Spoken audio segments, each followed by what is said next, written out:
এই ভিডিওতে আমরা পঞ্চম শ্রেণীর তৃতীয় পর্যায়ক্রমিক মূল্যায়নের ইংলিশে 13 নম্বর স্কুলের প্রশ্নের উত্তরগুলো আলোচনা করব। এটা দিয়েছে বার্ডসাই থেকে। সিনের একের দাগেরটা বলছে, দি গুরু ট্রিটেড অল হিজ ডিসিপলস ইকুয়ালি। বলছে গুরুদেব কিন্তু তার সমস্ত শিষ্যদের এক চোখে আর কি মানে সমান চোখে দেখতেন, সবাইকে সমানভাবে দেখতেন।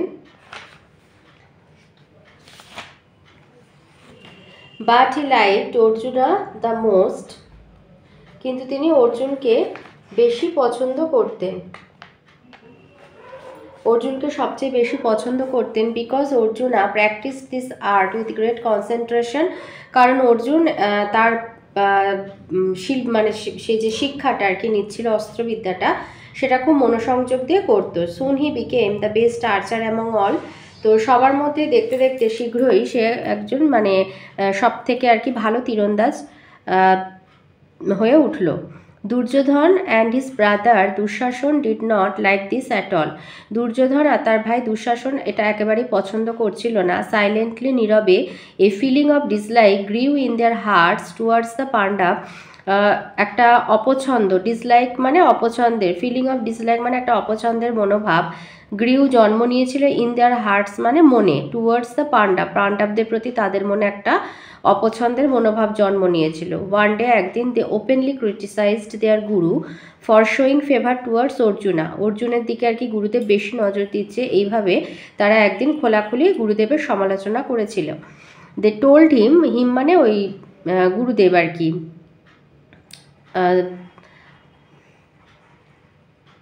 দ্রোণাচার্য আর কি, গুরুদেব দ্রোণাচার্যকে তারা বলেছিল that they were not any less skillful in archery. তীরন্দাজিতে তারাও কিন্তু কম পারদর্শী নয়, মানে তারাও খুব ভালো আর কি পারে, যে শুধু অর্জুন একা পারে তা নয়।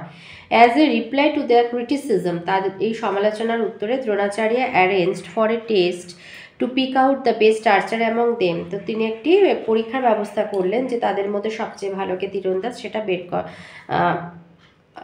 আইডেন্টিফাই করবার জন্য বা চিহ্নিত করবার জন্য।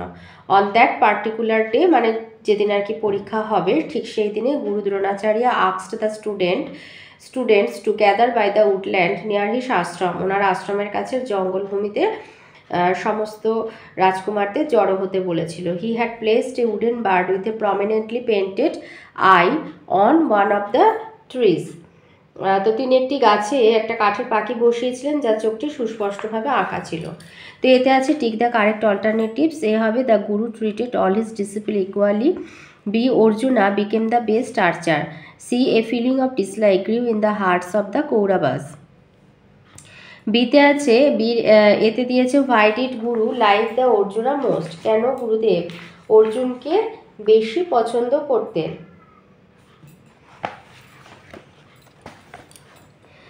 Dronacharya liked Arjuna the most because he practiced the art of using weapons with great concentration. এটার সহায়িকা থেকে দেখে বললাম। আর যদি প্যাসেজ থেকে লিখতে যাও তাহলে এখানে হিটা তুলে দ্রোণাচার্য লিখবে যে Dronacharya liked Arjuna the most because Arjuna practice this art with great concentration, এই পর্যন্ত লিখে দেবে। বিতে দিয়েছে why did Duryodhana and Dushasana criticize their guru. কেন তার দুর্যোধন এবং দুঃশাসন তাদের গুরুদেবের সমালোচনা করেছিল। তো লিখবে এখানে কৌরবাস লেখা আছে, তো এখানে দুর্যোধন অ্যান্ড দুঃশাসন লিখে দেবে যে criticized Dronacharya for favouring Arjuna, অর্জুনার পক্ষপাতিত্ব করবার জন্য তারা দ্রোণাচার্যের সমালোচনা করেছিল, for favouring Arjuna.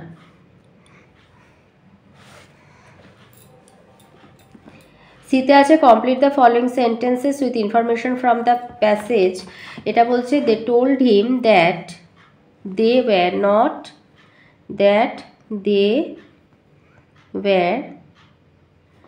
Not any less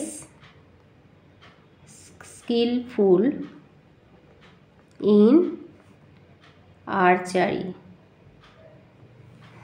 বিতে দিয়েছে he had placed a wooden bird, এই যে with a prominently painted eye on one of the trees, with a prominently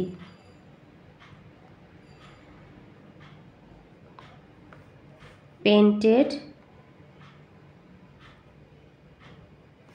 eye on one of the trees.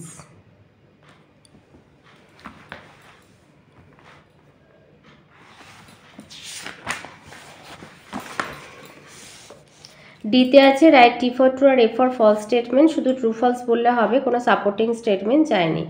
তো এতে বলেছে guru Dronacharya asked the student to gather by the woodland, বলেছে সমস্ত ছাত্রদের তিনি বনভূমির কাছে জড়ো হতে বলেছিলেন, এটা ট্রু। বিতে বলেছে the guru wanted to pick out the best archer among the Kauravas and the Pandavas, গুরু চেয়েছিলেন কৌরব আর পাণ্ডবদের মধ্যে থেকে বেস্ট তীরন্দাজকে বেছে নিতে আর কি, এটাও ট্রু। নাম্বার 2তে দিয়েছে, নাম্বার 2 এর সিন যেটা দিয়েছে সেটা দিয়েছে গ্রেট সোশ্যাল রিফর্মার থেকে, বলছে Begum Rokeya wrote extensively on the need for social reforms, Begum Rokeya বিশদভাবে সামাজিক সংস্কারের প্রয়োজনের উপরে লিখেছিলেন। Some of her famous books, তার কিছু বিখ্যাত বই ইনক্লুড, যার মধ্যে আছে Sultana's dream, Motichur and Padmarag, মানে এগুলো উল্লেখযোগ্য তার বই। She wrote against social injustice, সামাজিক অন্যায়ের বিরুদ্ধে তিনি লিখেছিলেন, and the restriction suffered by women, সামাজিক অন্যায় এবং মহিলাদের ওপরে যে সমস্ত আর কি অন্যায় আর কি বাধা প্রতিবন্ধক লাগানো হয়, যেটা করবে না ওটা ওখানে যাবে না, এইসবের ওপরে তিনি লিখেছিলেন। রোকেয়া হ্যাড ইমেন্স, ইমেন্স মানে হিউজ, বিশাল আর কি, ফেথ মানে বিশ্বাস, তারা খুব মানে দৃঢ় বিশ্বাস আর কি যেটাকে বলা হয় ছিল, কিসের, ইন উমেন্স পাওয়ার, নারী শক্তির উপরে তার দৃঢ় বিশ্বাস ছিল। অ্যান্ড প্রোক্লেম করা মানে অ্যানাউন্স করা, বলা, তিনি বলেছিলেন that without the help of A women, কোনো মহিলার সাহায্য ছাড়াই ফ্যামিলি ক্যান নেভার স্ট্যান্ড, কোনো একটি পরিবার দাঁড়াতে পারে না। শি কোশ্চেন্ড, তিনি প্রশ্ন তুলেছিলেন the gender division of labour, শ্রমের ক্ষেত্রে লিঙ্গ বিভাজনের ওপরে তিনি প্রশ্ন তুলেছিলেন, যে ছেলেরা এই কাজ পারে মেয়েরা পারবে না, এইসবের ওপরে যে তখন মানে হতো, তো তার উপরে তুলেছিলেন যে ছেলেরা পারলে মেয়েরাও পারবে আর কি, বলতে চেয়েছিলেন। And failed that there should be no gender inequality, inequality মানে অসমানতা, মানে ভেদাভেদ আর কি, জেন্ডার ইনইকুয়ালিটি মানে লিঙ্গ ভেদাভেদ, যে ও ছেলে বলে এটা করবে ও মেয়ে বলে করবে না, এই ধরনের কোনো ভেদাভেদ আর কি থাকা উচিত নয়, সবাই সব কাজ করতে পারে। Begum Rokeya was a strong humanist, তিনি একজন দৃঢ়চেতা মানবতাবাদী ছিলেন। She gave lessons to women on various subject, তিনি বিভিন্ন বিষয়ের উপরে মহিলাদের শিক্ষা দিতেন। She was the founder of Anjuman-e Khawateen-e Islam, a Muslim women's association, একটা মুসলিম নারী সংগঠন আঞ্জুমান-ই খাওয়াতেন-ই ইসলাম বলে তিনি প্রতিষ্ঠা করেছিলেন। Rokeya had a deep believe in the inherent unity of our nation, আমাদের দেশের সহজাত ঐক্যের প্রতি রোকেয়ার গভীর বিশ্বাস ছিল।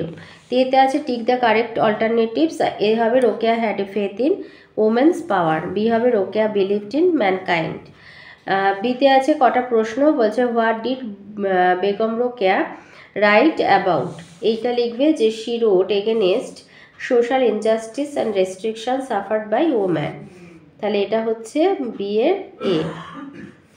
বিয়ের বিতে বলেছে what did Begum Rokeya question, তিনি কিসের ওপর প্রশ্ন তুলেছিলেন, এই যে question the gender division of labour and felt that there should be no gender inequality, এটা বিয়ের বি। আর বিয়ের সি বলেছে what did Begum Rokeya proclaim, তিনি কি মানে বলেছিলেন আর কি, লিখবে she proclaim to that without the help of a woman a family can never stand, এটা হবে বিয়ের দাগের সি এর অ্যান্সারটা।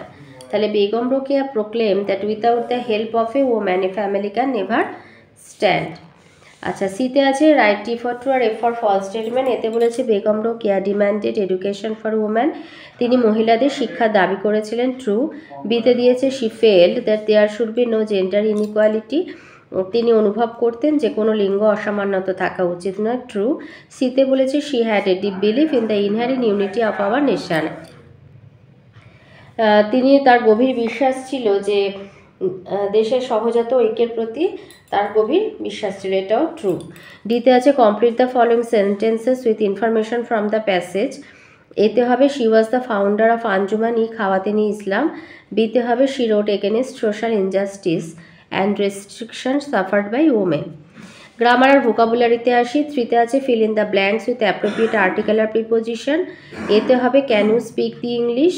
বিতে সন্দীপ হ্যাড অ্যান অ্যাপেল। সিতে হবে I read the Statesman. D the school is at the end of the street. ইতে হবে we celebrate teachers day on 15 September. 4এ আছে fill in the blanks with correct form of the verb given in the brackets. এতে হবে I was fishing yesterday. yesterday বলে was হবে আর কি। বিতে we are leaving for Kolkata tomorrow. আগামীকাল আর কি আমরা কলকাতার জন্য আর কি যাব কলকাতায়। সিতে আছে এখন যেহেতু নাও আছে তাই ইজ দেবে। Is he waiting at the station now. ডিতে she is baking a cake. Were তো হবেই না, আর এর পাস্ট টেন্স যেহেতু ওয়্যার, আর শি হচ্ছে সিঙ্গুলার সাবজেক্ট, তো সেই জন্য ইজ হবে। She is baking a cake. ইতে সীমা অ্যান্ড গীতা আছে, দুজন আছে তাই আর বসাবে, আর মাই ফ্রেন্ডস। 5এ আছে fill in the blanks with present continuous form. তো প্রেজেন্ট কন্টিনিউয়াস ফর্ম মানে এখানে যে তোমার 5টা সেন্টেন্স আছে, তো এইগুলো হচ্ছে সেই সেন্টেন্সেস প্রত্যেকটা সাবজেক্ট। তো সিঙ্গুলার হলে ইজ দেবে, আয়ের পাশে অ্যাম দেবে, আর প্লুরাল হলে সাবজেক্ট যদি প্লুরাল হয় আর দেবে দিয়ে। আর এই যে ব্র্যাকেটের মধ্যে এগুলো হচ্ছে মেন ভার্ব, এদের সাথে আইএনজি যোগ করতে হবে। তাহলে এতে হবে Arnabi swimming in the pond. এতে হবে দ্য ভিলেজার্স বলেছে, তার মানে প্লুরাল, তাই হবে আর working in the field. C আয়ের পরে সবসময় অ্যামই দেবে প্রেজেন্টের ক্ষেত্রে আর কি, পাস্ট হলে ওয়াজ দিতে হয়। তো I am playing cricket with my classmates. ডিতে হবে she is praying to the almighty. ইতে হবে you are rising early in the morning. এর পরে সবসময় আরই বসে। 6এ আছে fill in the blanks with proper word from the help box. তো হেল্প বক্সে আছে never, bravely, late, retire, generous. এতে আছে বরুণ লে সিক, এখানে লে হবে, অন হিজ বেড। বিতে হবে P T Usha dash from athletics, retired, RETIRED। আর সিতে হবে she was kind and generous, GENEROUS, to the women of Bengal. ডিতে সোলজার্স ফাইট ব্রেভলি হবে PRAVELY, ফর দেয়ার কান্ট্রি। আর ইতে হবে I never went to a zoo. আর এখানে একটা প্যারাগ্রাফ আছে যে your experience of seeing the night sky. তো সামনে হাতের কাছে এটা পেয়ে গেলাম, তো এটাই দিয়ে দিলাম। লাস্ট ইয়ার, গত বছর, I went to Darjeeling with my parents in winter. শীতকালে বাবা মার সঙ্গে দার্জিলিংয়ে গিয়েছিলাম। The place was calm and quiet, জায়গাটি শান্ত চুপচাপ ছিল। And I watched the clear night sky, আর আমি in sitting on the terrace of the hotel, হোটেলের ছাদে বসে পরিষ্কার রাতের আকাশ দেখছিলাম। The sky was black and star studded, আকাশ কালো তারায় ভরা ছিল। Some stars were bright, some war dull, some formed cluster while others formed various figure. কিছু তারা ছিল উজ্জ্বল, কিছু অনুজ্জ্বল, কিছু তারা গুচ্ছবদ্ধ হয়েছিল, কিছু বিভিন্ন আকৃতি নিয়েছিল। অ্যাজ ইট ওয়াজ নাইট, যেহেতু সেটা রাত ছিল, the sound of crickets could be heard, ঝিঝি পোখার ডাকও শোনা যাচ্ছিল। It was wonderful feeling and I will cherish this experience throughout all my life. তো সেটি একটি অসাধারণ অনুভূতি ছিল, আর আমি এই অভিজ্ঞতা সারা জীবন উপভোগ করব।